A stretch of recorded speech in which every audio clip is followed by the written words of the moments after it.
What you need in the building at this hour. So, Canelo versus Callum Smith win.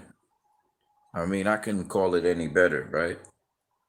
I couldn't make the prediction any better, you know.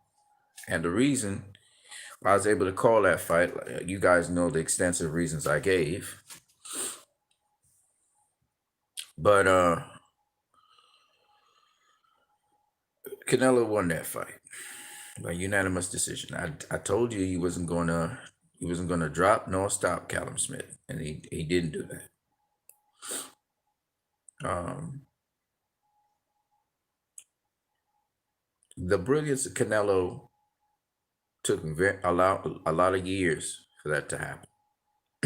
Okay, so what you're seeing is years upon years upon years upon years of experience, and Callum Smith's a hell of a fighter, and you saw that. You saw he was a hell of a fighter. Now I want you guys to realize something though. A lot of people bad talk Julio Cesar Chavez when Canelo was walking him down, right? A lot of people bad talk, you know, Danny Jacobs when Canelo was walking him down. By the way, this fight was more like Danny Jacobs versus Canelo, like I said before. A lot of people said that Sergey Kovalev, Sergey Kovalev, it was a fraud fight because Canelo was walking his ass down. Well, now we saw a young, strong in his prime, 168 pounder, which some of you thought had a chance against Canelo to beat him. Some of y'all predicted he would beat him. Long, strong, in his prime fighter who was the best, or at least rated by the Ring Magazine as the best super middleweight in the division. Just the guy that Canelo had to face because Canelo was the regular. He was the regular WBA super middleweight champion. And initially, Callum Smith had his moments in the first part of the fight, but then Canelo started dog walking his ass down, right? How is Canelo able to do that against taller guys? How is Canelo able to get his jab in against taller guys? How is Canelo able to get at taller guys and walk their ass down? I'm going to tell you guys that he's just not going to be able to do that too. Just like that. He's not going to be able to do that to Billy Joe Saunders. He's going to have to fight a different game. And he's not going to be able to do that to Demetrius Andrade. He's going to have to fight a different game for those guys. Okay? Notice I didn't mention Jamal Charlo. Jamal Charlo, David Benavidez. Oh, Caleb Plant's another guy. He's going to have to change his strategy. You may ask yourself, well, why? Why will he have to change his strategy against Caleb Plant, against Billy Joe Saunders, against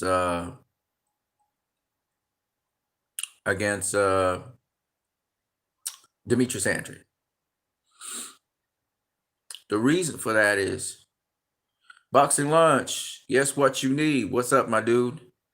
As you see, I was 100% correct, right? I called it perfectly. Right. So why? Because those fighters are a different type of fighter. Styles make fights. Those fighters are a different type of fighter to excuse me, to a David Benavidez, to a Callum Smith, and to a Jamal Charlo. They're a different kind of fighter. Now, Jamal Charlo is a lot stronger, even though he hasn't fought at 168. He's a stronger fighter. Has the same tools as Callum Smith. Those uppercuts, those right uppercuts on the inside, the check hooks, the right hooks, etc. So he has the same tools. Excuse me. Boxing Lunch. This is my other channel. #TT. All right, my brother. Good. Excuse me. That's reflux. It's not cold. I just drank some water and I'm refluxing. I gotta go to sleep in a minute. So just to get to this point here that I'm talking about. Excuse me.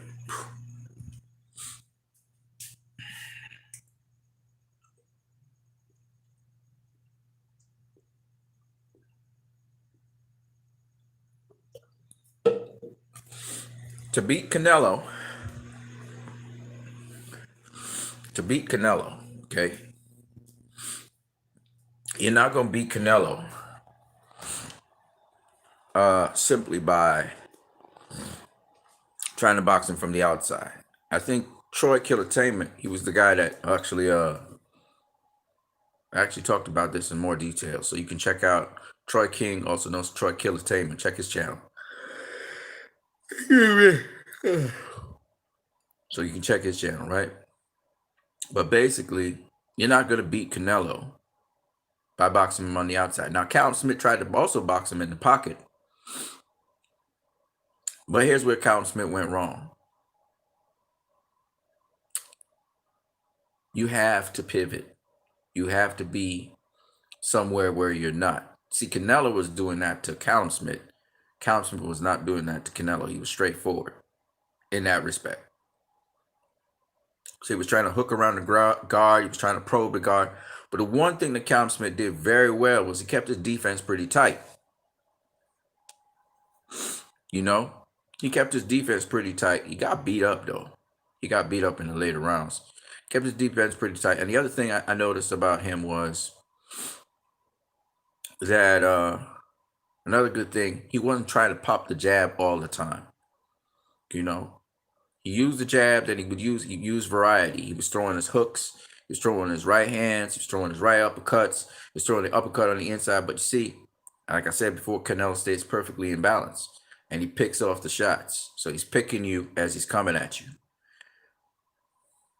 Think about a guy who has the aggression of Marvin Hagler, but the skills of a James Toney coming at you. That's Canelo. Even the body shots that Callum Smith was throwing, which were beautiful body shots, they're getting ridden and rolled by Canelo because he rolls his hips. So even when you even when you throw the jab to the pit, he can roll it and take some of the steam off of it. And if you don't roll the shots yourself and ride the shots yourself, you're gonna have a very difficult time with Canelo.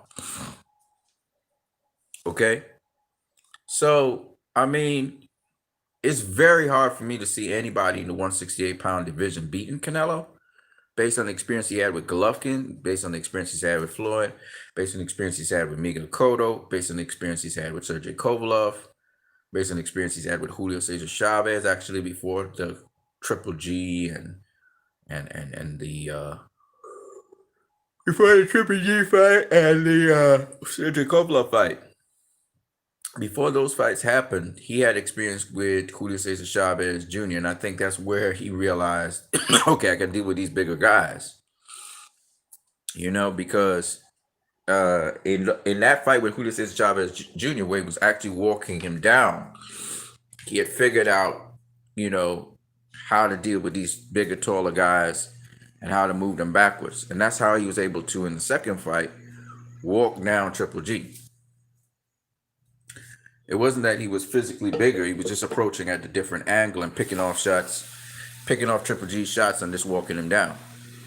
So, and remember, this guy spars heavyweights, right? I explained to people that he was sparring Frank Sanchez.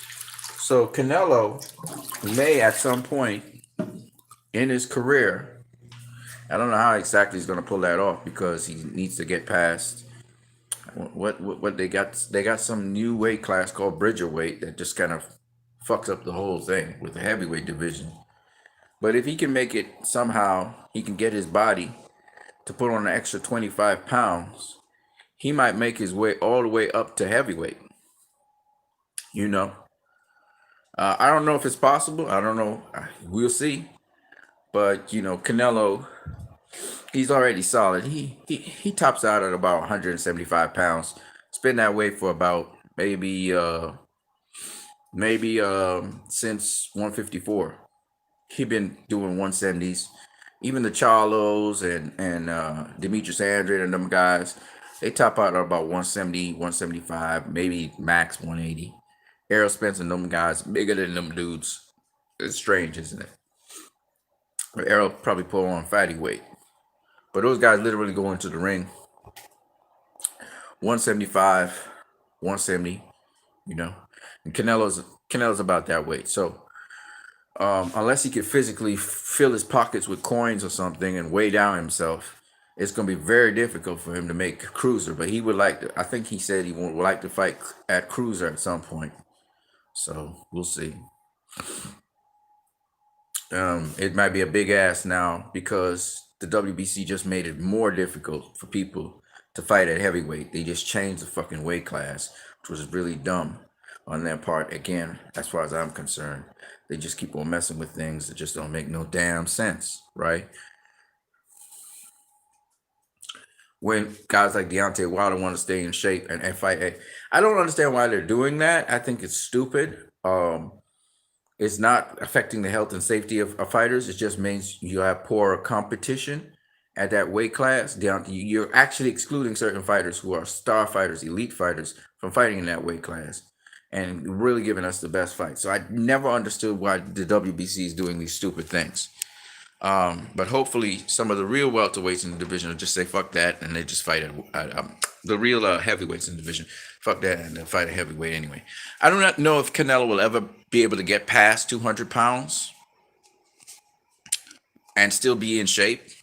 He'd have to put on muscle for that, and that means he's never going to come back down. He's gonna campaign at heavyweight. So if he commits to heavyweight, that's it. He's not coming back down. It would make sense for him to come back down. That could be damn detrimental to his health. But then again, if he's a small guy and a naturally small guy, he'll have to gradually get that muscle back off, which is never a good thing. And then see if he can fight maybe back down to lightweight just to try and replicate what Roy Jones Jr. did. But Canelo's an exceptional fighter, right? So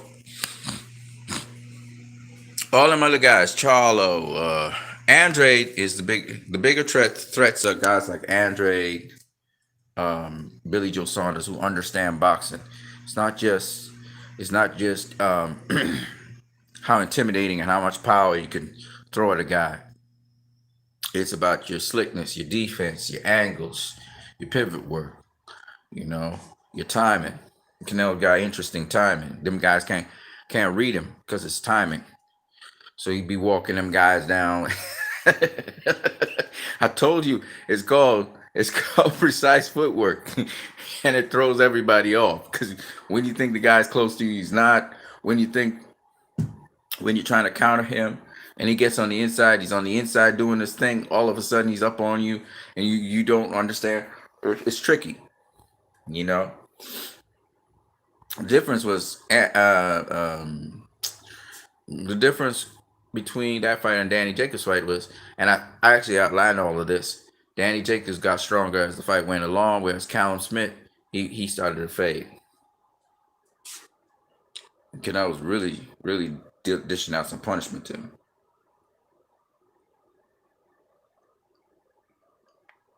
But when you spar in heavyweights, what do you expect? They're heavier, they hit harder, they're bigger, they're stronger. They may have around about the same amount of speed. That's what you're going to get. Right? That's what you're going to get. But good effort by Callum Smith. He did not get stopped like his brother. Performed better than his brother. And also, he had his moments in the fight. But, it is what it is. You're dealing with a guy that's seen that before. You're not presenting anything really new to him that he hasn't seen before. And so for Canelo, it's just another day at the office. For all those guys, they talking about Triple G and he's learning to box and stuff, and be like, Canelo's like, all right, whatever.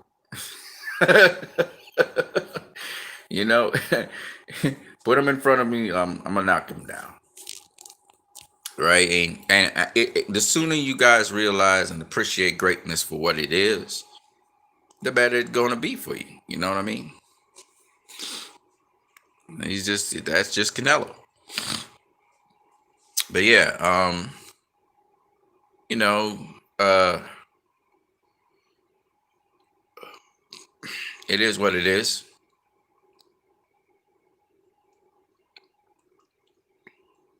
So the guys that would give Canelo more problems are guys with more dimension to their boxing, and guys who, um, when I say more dimension to their boxing, guys who can bring more things to the table, are more versatile. What I mean by that, you can't just be a specialist at outboxing and boxing on the outside.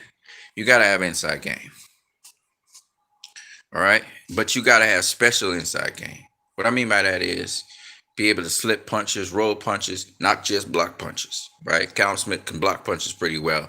But he don't roll, he don't slip, he don't slide, he don't slide off to the side, you know? He don't do none of that stuff. He got nothing special in that respect. His defense is solid, but he don't slide off to the side. He had better defense than his brother.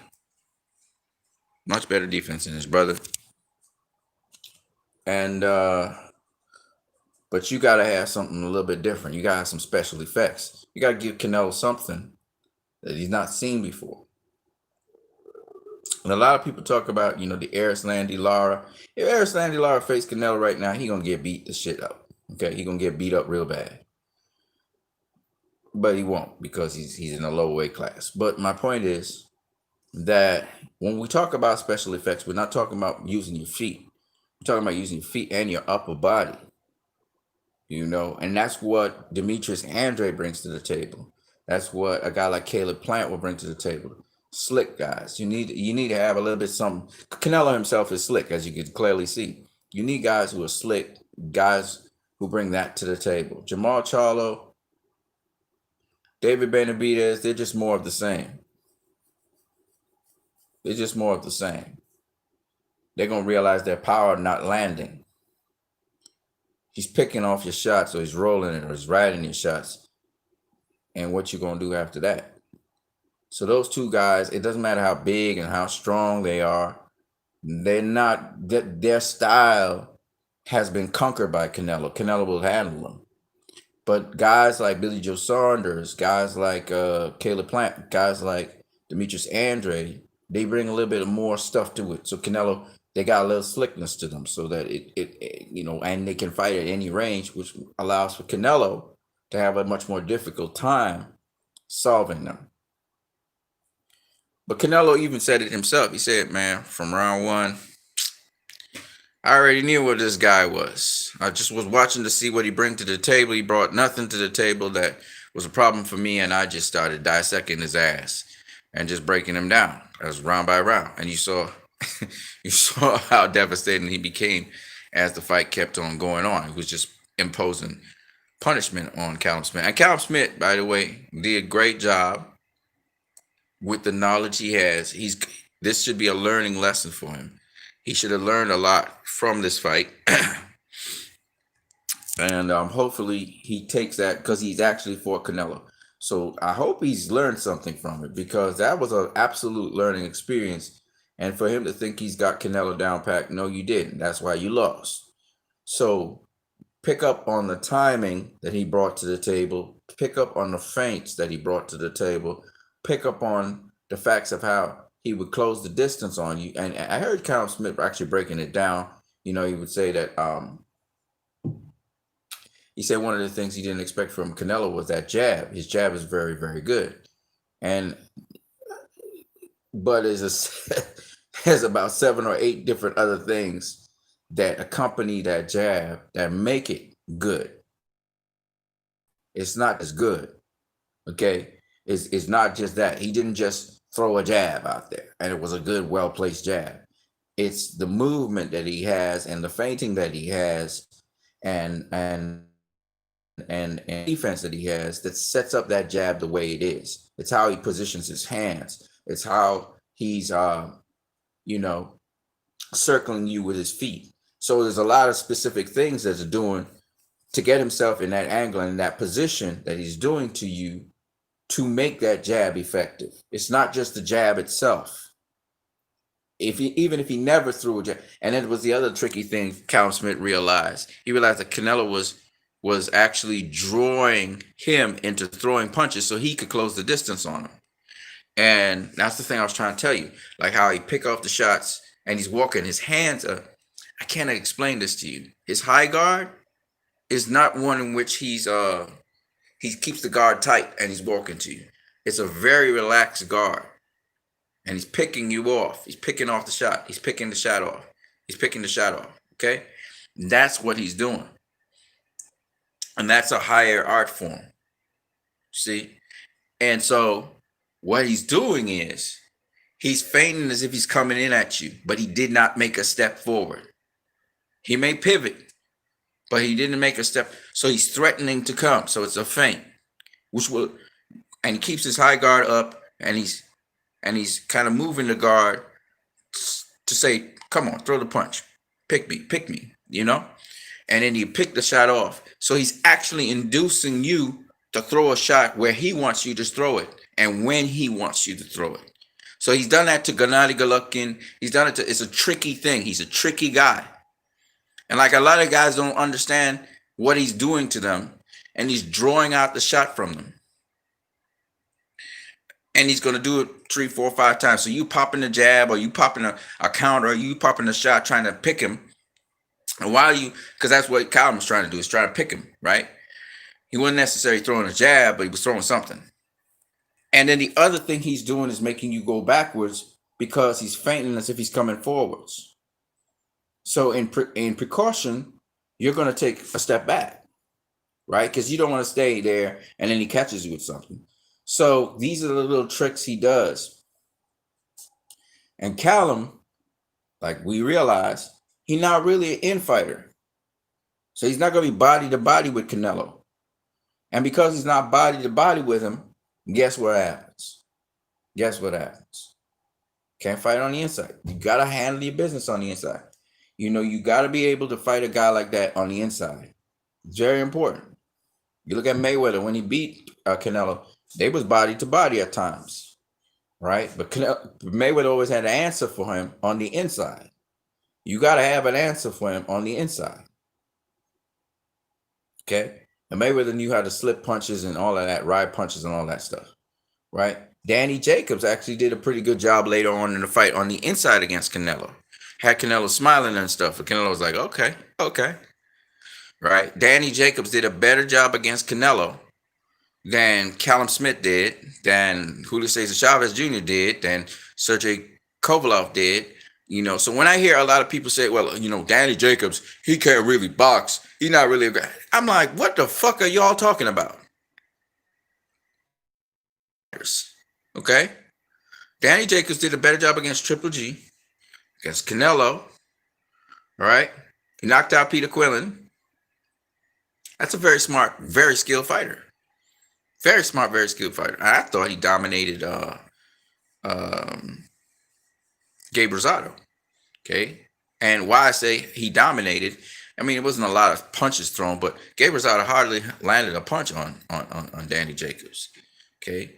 So that's how I thought about it, but it is what it is.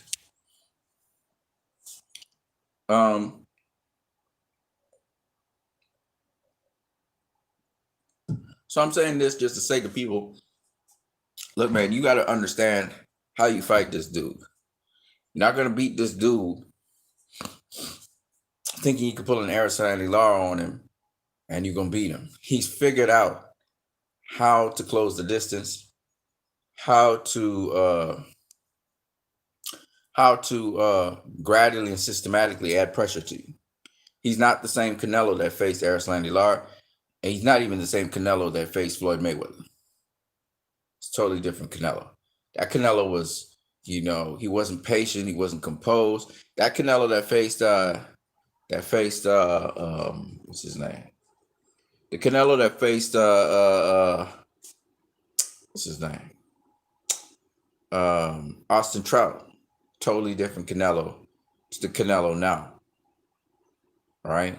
Canelo now, he's very systematic. He pot shots more. But when he crashes you, he crashes you. You're out of there.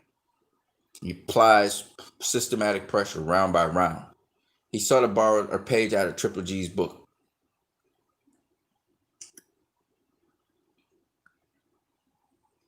Out of Julio Cesar Chavez book. Just keep on increasing the tempo, increasing the tempo, increasing, you know. He's very systematic now.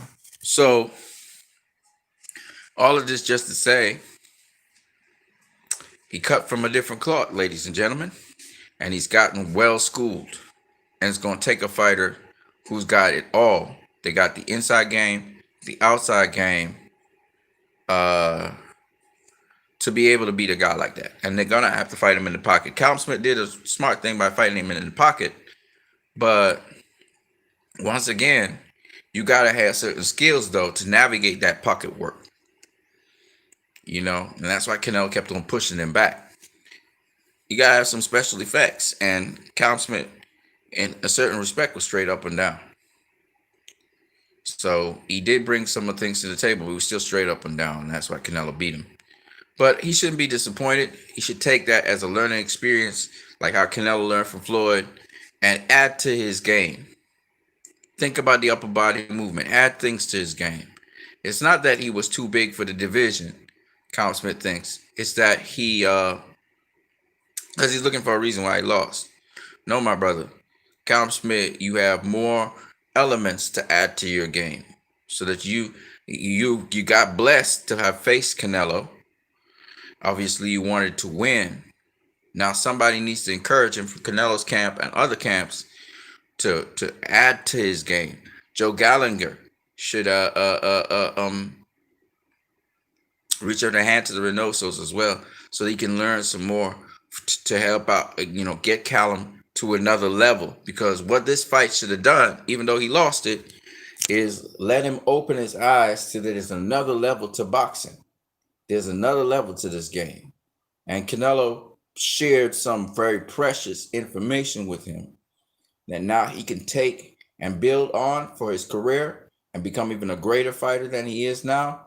Or he can, collapse into the fact that he lost and took an L, which it's not cool to take an L. Okay, ask Canelo. But at the end of the day, even if you lost and took an L, you should be able to learn from every experience. And there's a lot of things Canelo did in that ring that Callum Smith doesn't know. And he and Joe Gallagher need to go do their homework on as soon as possible. The pain will be there. So he probably need to go back to his family, his home. He's going to feel really terrible. But at the same time, Callum Smith needs to understand he did well against this guy. This guy got a vast amount of experience in boxing compared to you. He's the same age as you. He might look smaller than you, but he's vastly got like tremendous amounts of top level fighters he's learned from. Even his losses, he's learned from these top level fighters.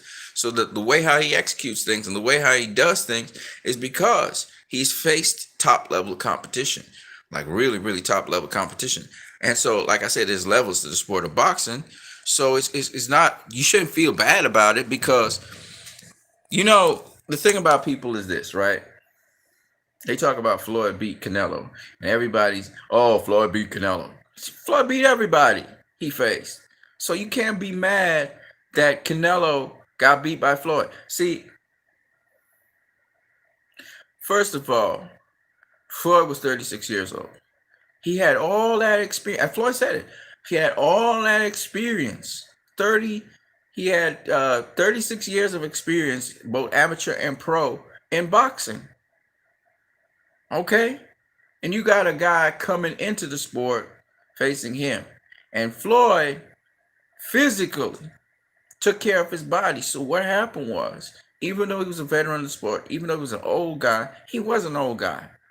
It was covered up by the illusion that Floyd, is this unbeatable guy. But he was an old guy facing Canelo. But he got himself up to the point where he was in peak performance mode when fight night came. And Canelo Fights in the pocket like you see all the time. He fought in the pocket against Floyd.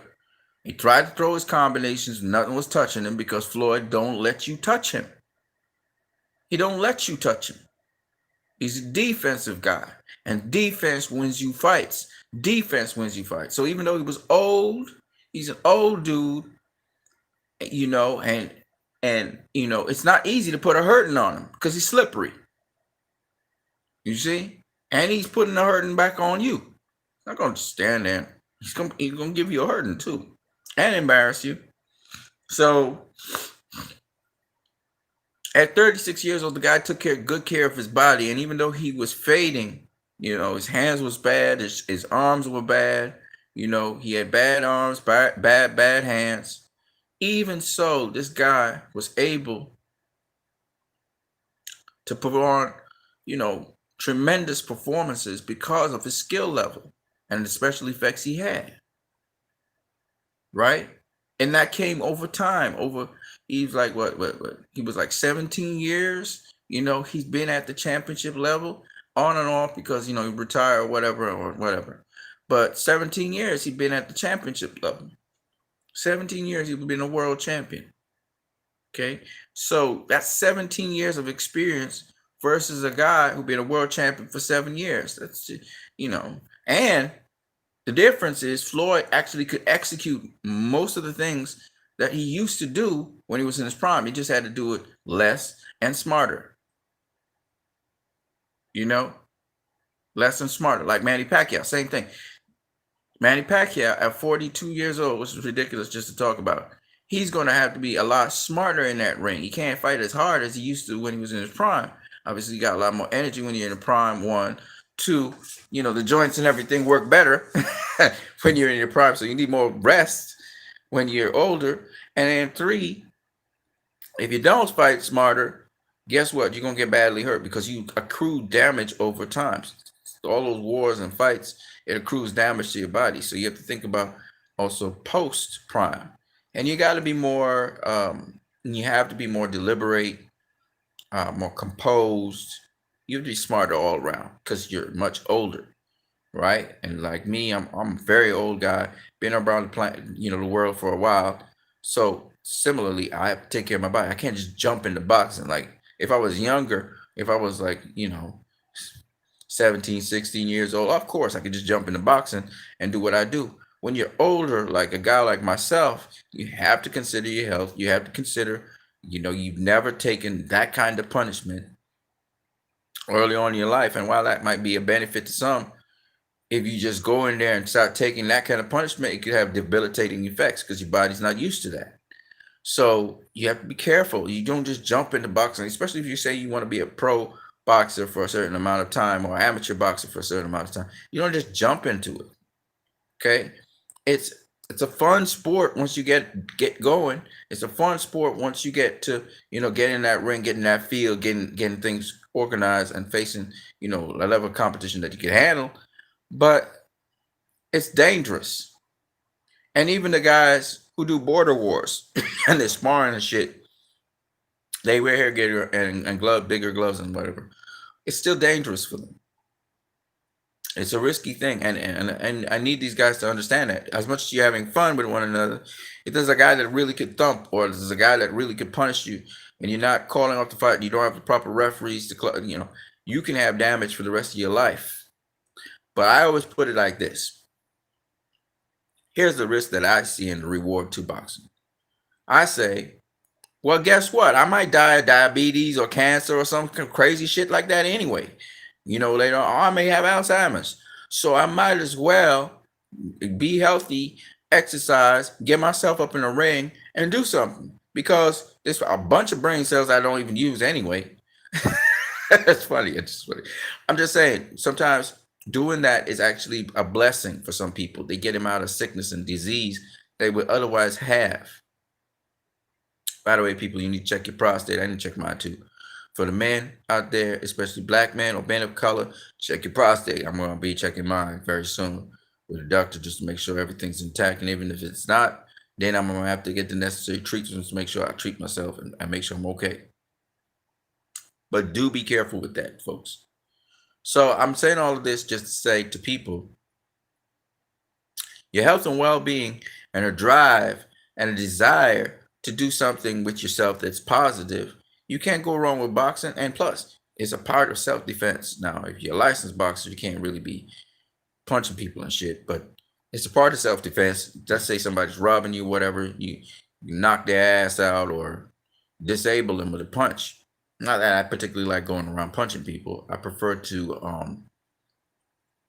use the other forms of martial arts I know. But the point is, it's a discipline, and that's the beautiful thing about boxing. Obviously, I'm somewhat, I have somewhat put on some weight, but we will get that weight off very soon. Exercising and so on. So this is what I got for Canelo versus Callum Smith. It was a good fight, I heard. Um, I'm gonna give you guys a breakdown on that fight soon enough, but I just wanted to just speak on the results of the fight, my prediction for it, and hopefully for Callum Smith, this is going to be a learning experience. It's bitter to lose. I could see he didn't like that he lost, but trust me, bro, you learn a lot going into that fight. And you guys just need to reflect on what Canelo was doing so you could take up those things and use it in your repertoire. Don't feel a how about it. Styles make fights, but there's always something you can pick up in every single fight and make you a better fighter. So that's what I hope Callum Smith does. Um, you did not let down your country. You fought to the end. You didn't even get stopped. You know what I mean? And Canelo's a fighter that has power. He has pop. And you saw how sharp his punches are. And you didn't get stopped. Your defense was pretty good. Your offense wasn't as effective as it should have been. And that's because you do not understand certain things yet to be able to pull off that. And just watch it what Canelo was doing. What he was doing to you is actually what you needed to do to him. So, and then also all around trying to develop your inside game a little bit more. You were a bigger guy, so you should have put your weight down on him. You should have pushed him to the ropes. You should have once you lock up with him, you should have pushed him to the ropes. Pushed him to the ropes. You lock him up, you clinch a little bit more. You should have clinched a little bit more as a technique and pushed him to the ropes. Walk him to the ropes. Let him know you're a bigger guy. So all these little things, all these little tricks, all these mental tricks and mental games, because Canelo's a very solid, very physically strong guy himself. But that was some of the things that, you can work in your arsenal. You got to do things outside of boxing, outside of just fighting a guy straight. All these little tricks that Mayweather and Canelo use with their hands to put your hands in the right place, to put your body in the right place. They position you. So they will do these body checks. We call them body checks, where they get you in the right position they want you to be at. Mayweather does it a lot with his hands. Canelo does it a lot with his hands. So this is all this high level stuff that, Callum Smith may have not seen and may not have watched. And I prefer if he pays attention to those things so he can do it to other fighters, because it's always about control. It's not about power and how much you can get a guy to respect your power. That old school, they would say, man, you need to throw that jab with authority. And there's a lot of other things you got to do to get in control of a fighter. And there's all these little nuances, all these little tricks these elite fighters use outside of just boxing a guy, that you have to learn and put in your repertoire, Callum Smith. But you young, you real young. You 30 years old, you really young. You accomplished a lot, and you're gonna learn a lot from the game, how to be slick with the distance and how to be tricky with some other things that you still don't fully understand, even though you implement some of them. So there's a lot to the sport of boxing, a lot to learn. And Canelo hopefully has given you a teaching moment, schooled you. You got a little bit banged up, but you didn't get banged up like some of those other guys. You definitely didn't get knocked the fuck out like Sergio Kovalev. So you did good, man. And now sit down and add things to your game. Your game is good. Your defense is fundamentally sound, but you got to work on your defense to make it more flexible, more dynamic, more plastic. And you got to work on your inside game. You got to fight on the inside. You got to Work a little bit on that. And just overall, work on um, controlling guys. Understand all the extra boxing things that you need to understand with your lead hand and with your feet, how you position yourself, how you position your body, how you position your shoulders to be able to get that leverage, how you use your height and size, especially on the inside. Your height and size can be used to control a guy on the inside so that he doesn't do certain things because he's shorter than you. Because like in basketball, a shorter guy, he can pick the basketball from you. How do you prevent him from doing that? You have to body check him. Similarly, you will have to body check Canelo or guys who are smaller than you, particularly. You body check those guys. And again, body checking, using your forearm to control where a guy is in space and finding him and putting him where you want him to be. All those little tricks, which you can use with either hand, by the way. All those little tricks you have to learn to do. There's all these extra things outside of boxing that you have to learn to do. You can't just be pure boxer. You have to do you have to do other things to control a guy with your hands. That's something I'll try and do. I'll try and do a video segment showing people how these boxers, these elite boxers, they do all these extra things other than just boxing a guy with their hands. And a lot of people miss it. They don't, their hands and their feet and their body, period.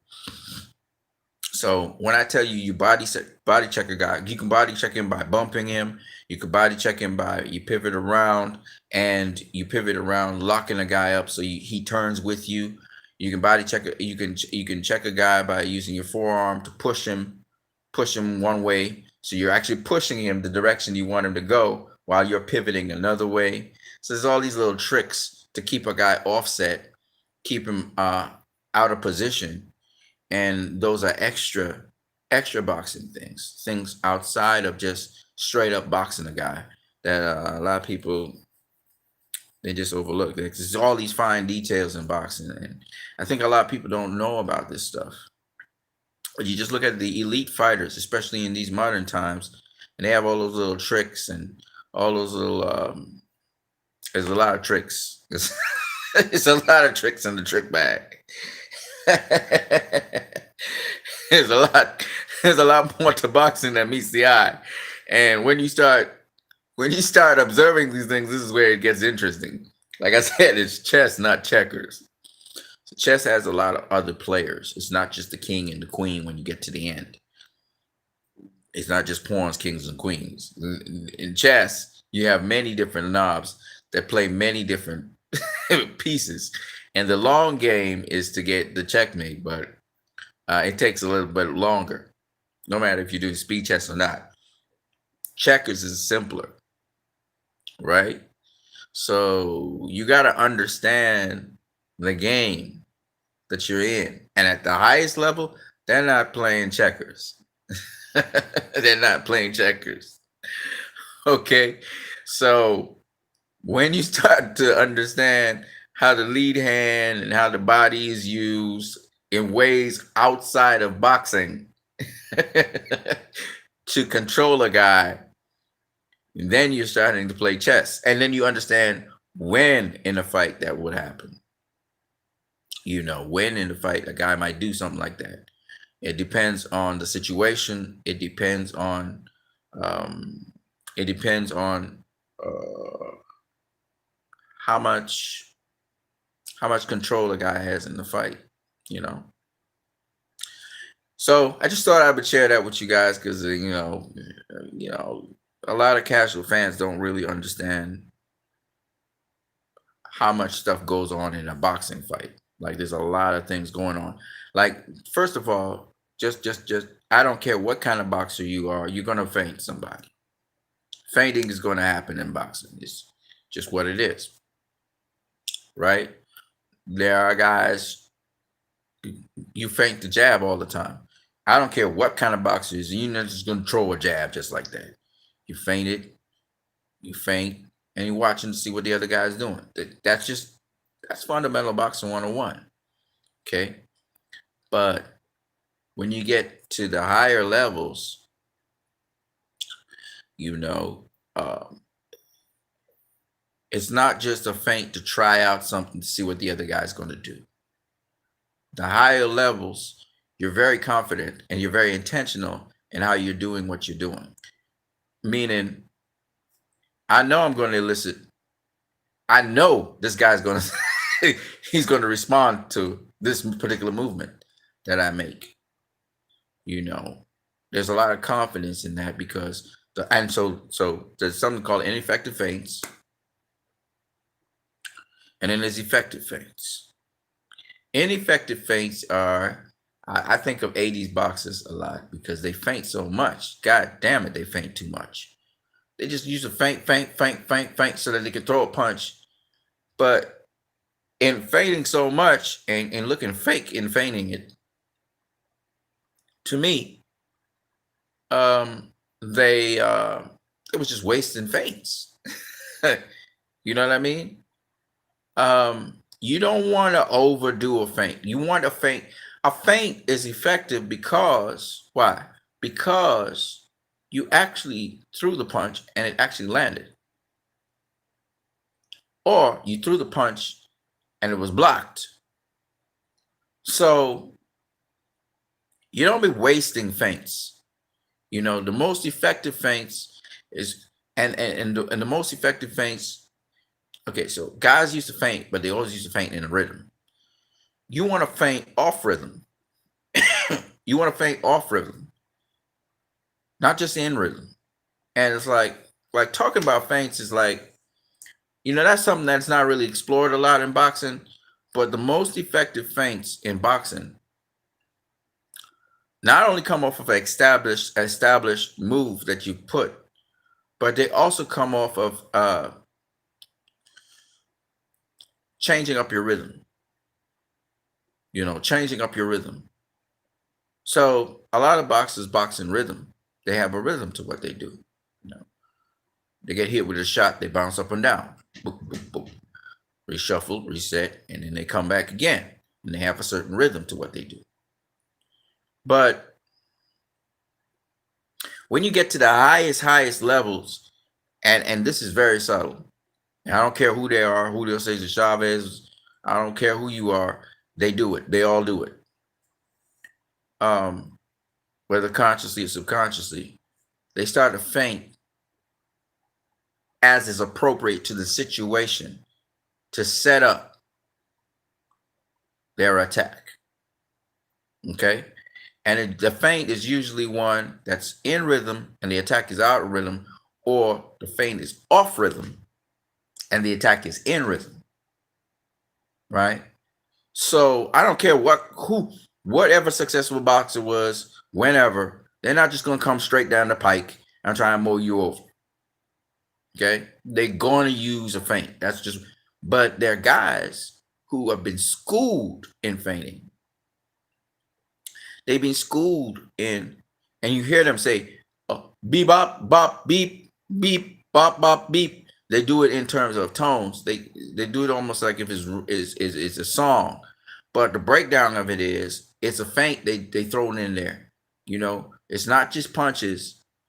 It's a punch with a rest. You get what I'm saying? They're doing it in terms of singing, dancing, music.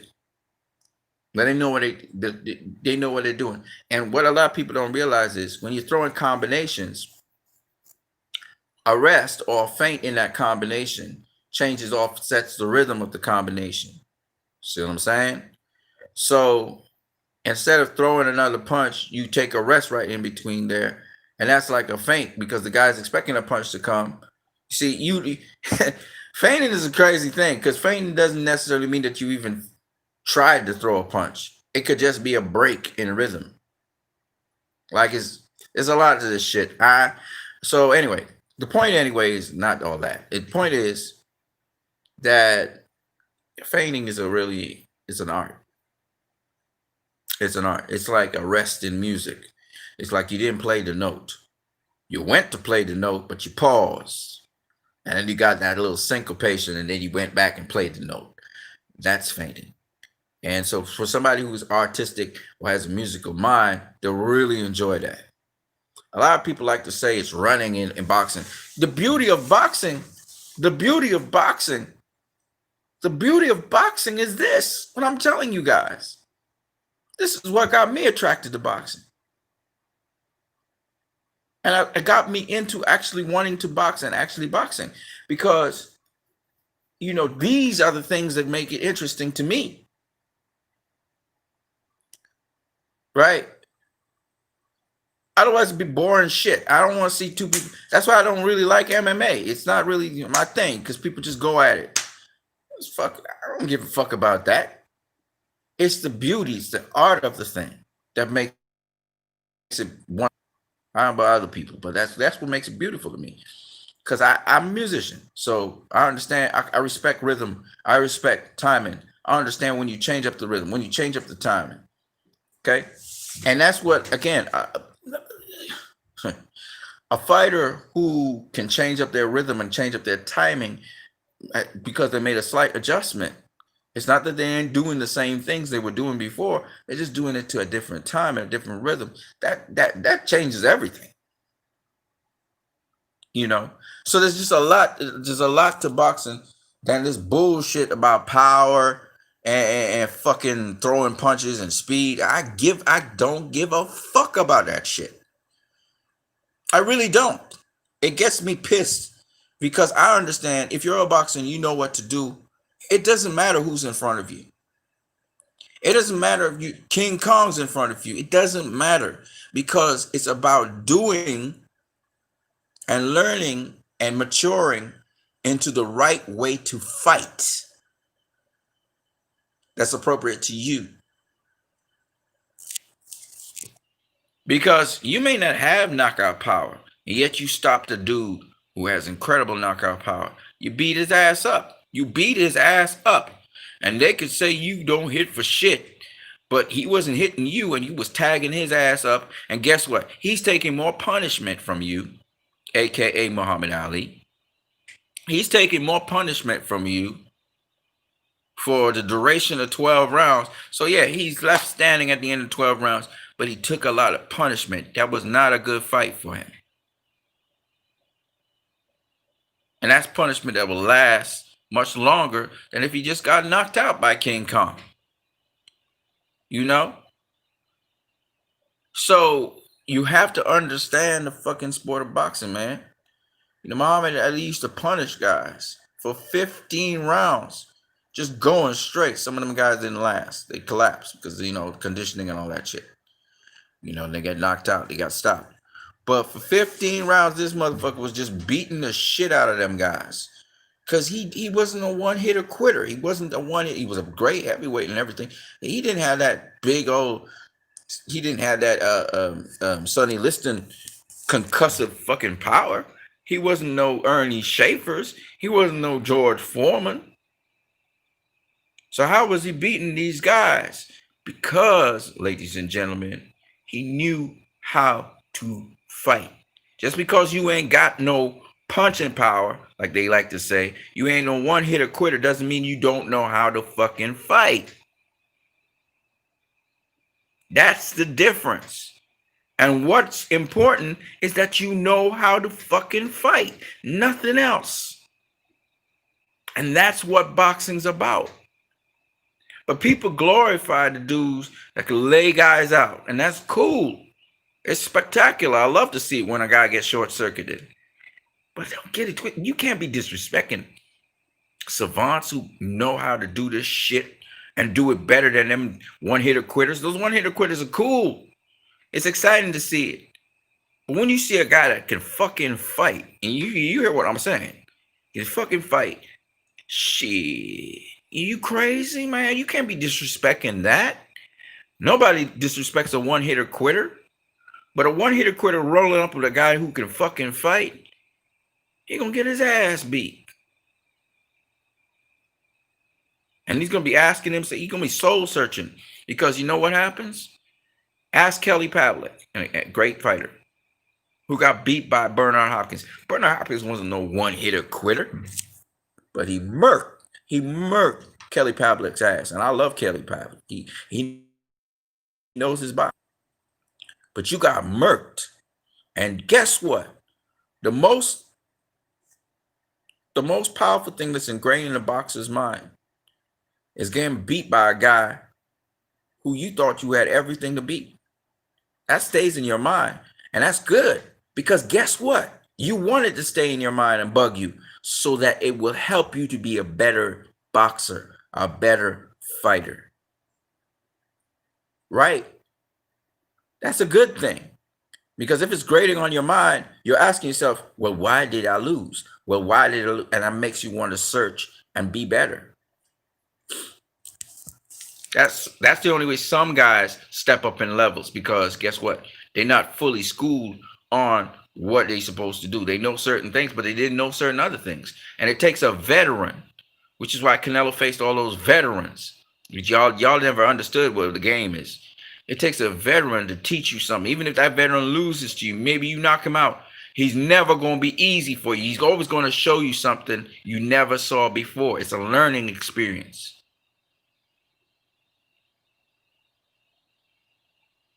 Even for the weaker ones. When Joey Archer faced Sugar Ray Robinson, right? In Sugar Ray Robinson's last fight, they said it was a pitiful fight, and Joey Archer blew him away and whatever. The thing about it is, it went the distance, I think. But Joey Archer was honored to share the ring with Sugar Ray Robinson. And okay, Sugar Ray Robinson carried Henry Armstrong. But you know what the shit is? If I was sparring a veteran, or I'm sorry, if I was fighting a veteran, my dumb ass would have been looking to see what the fuck he can bring to the table, because I can learn from my game. Because I want to learn. I want to learn. I'm not going to take his old ass out just like that. Fuck that. I want to see what he brings to the table. I want to see what his experience showed him. I want to learn. So it's these kinds of things for me. Of course, if I can get him out of there, I get him out of there quick. But still, at the same time, I really want to see what made him what he was. I want to have a look at him. I don't want to just get him out of there if I know I can handle him. If I know I can handle this dude, I want to see what made him what he was. I want to see up close and personal. That's smart. Because maybe I could take something from this dude. Because maybe what he has is something that is not being taught anymore. See, that's what a lot of people don't understand. By facing somebody, you get to know them, right? That's what they say. When you fight somebody, you get to know them. So it's this kind of stuff that I don't think a lot of people understand and appreciate about boxing. The only way you really, truly learn boxing, they say, is to actually do it. To truly, that's what Roger Mayweather said. He said, if you really want to know boxing, you want to know what it is to be facing somebody and throwing hands, you got to do it.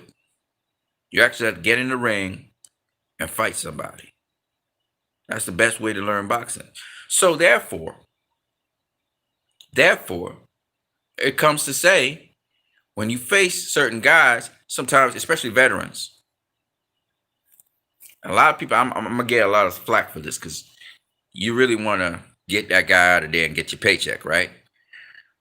But sometimes these younger fighters need to realize that some of these old guys got something to offer. And sometimes you just want to have a look at them. Yes, you want to win the fight. But if you realize you fully have the fight under control, you really want to look at this guy for a minute. I know that's not what coaches will tell you. Get the guy out of there, because he could be a problem, right? But if you got fully under control, you want to have a look at the dude. See what he's working with. See what you can learn from him. But you're going to do it anywhere, anyhow, it's going to happen. But I'm just saying. Because sometimes these guys, they just faded. You know, they just washed out and faded. But they got something to bring to the table. And by fighting them, I know by fighting them, you will know anyway. But I'm just saying, you want to have a good look at them. And that takes some composure. That takes some because that's not something that your trainer will want you to do. That definitely not something. But you want to have a good look at these guys. Okay, meaning you keep your composure, you stand behind your shots or whatever, and you're watching to see what those guys actually bring, because that's it by fighting them, right? And they sometimes have a lot more layers than you think they do. So that's all I got to say about that. I'm what you need, man. I'm gonna catch you guys later. What you need is gonna be doing a lot of things. It's just that I had to take a pause button with the COVID and all that. And we hoping to still accomplish what we say, but we're gonna take our time and we'll do it one step at a time the right way. Okay. I'm gonna catch you guys later. What you need in the building. Peace.